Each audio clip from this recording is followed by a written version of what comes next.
Good evening. This is CTV News for Monday, June 4th. I'm Patricia Valone. And I'm Rochelle Metzger. Glad to have you with us tonight. In an effort to cut down on violent crime and get guns off the street, Prince George's County Police are launching a new gift cards for guns trade-in program. The event this Saturday will allow people to anonymously turn in weapons, no questions asked, and receive a gift card worth up to $100. Guns off the street. We're trying to stop gun violence, and we're offering people an opportunity to turn in guns, whether they work, they don't work, new, old, whether it belongs to them or they found it, to turn them in and get a gift card for your gun. It's as simple as that. All they have to do is bring the gun unloaded, put it in their trunk. The officers will then take possession of the gun, and then the citizens will be walked into the church and they will receive their gift card. Once again, the buyback event will be held this Saturday, June 9th from 10 a.m. to 2 p.m. at the First Baptist Church of Highland Park, and that address is 6801 Sheriff Road in Landover. A Clinton man's fate is now in the hands of a jury. John Haston is charged with murder and other crimes. Prosecutors maintain that he and Craig Brooks posed as Pepco workers to get into a Bowie man's home last year where they robbed and killed him. Denise Douglas joins us on the telephone just outside of the courthouse with the latest. Well, hi there, Patty. Like you said, this case is now in the hands of the jury. 47-year-old John Haston could know sometime today if they find him guilty or innocent of crimes, including murder, robbery, and burglary.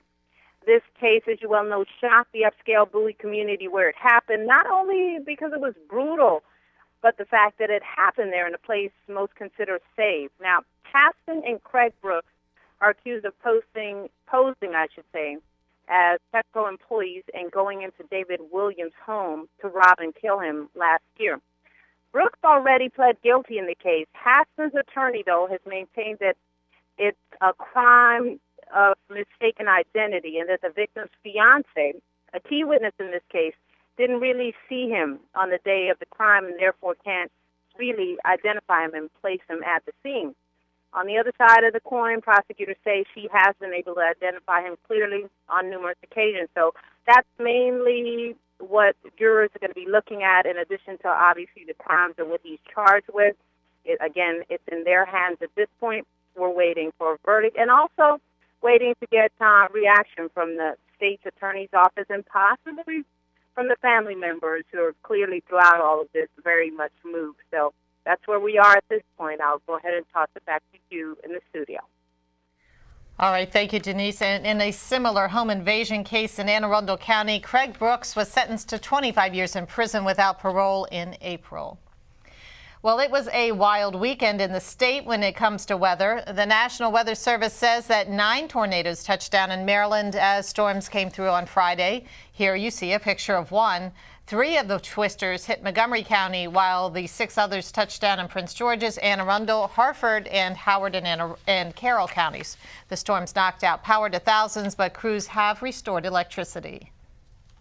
The Prince George's Fire Department rescues 3 teens from rushing waters as a result of the heavy rain on Saturday.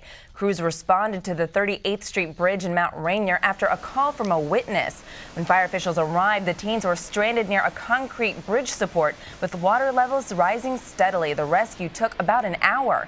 The teens were treated on scene for hypothermia and then transported to a hospital for checkup. We have an update tonight on a tragic accident that left 1 child dead and 4 others injured last Thursday in Lewisdale. Police say a 10-year-old boy remains in critical but stable condition at an area hospital. Meanwhile, a 7-year-old girl and 2 boys ages 2 and 6 have been discharged and are now recovering at home. A 5th victim, 8-year-old Natalie Hernandez Cruz, died when she and the other children were playing in a driveway and struck by an SUV. Authorities say the girl's mother, Mariana Cruz Lopez, was driving the vehicle and accidentally hit the gas pedal instead of the brake. Police also tell us that she does not have a valid driver's license. The investigation is ongoing and possible charges are being reviewed. Also, no word yet on when or if funeral services will be held locally for the young victim. I'm Rochelle Metzger. And I'm Patricia Valone. You're watching CTV News.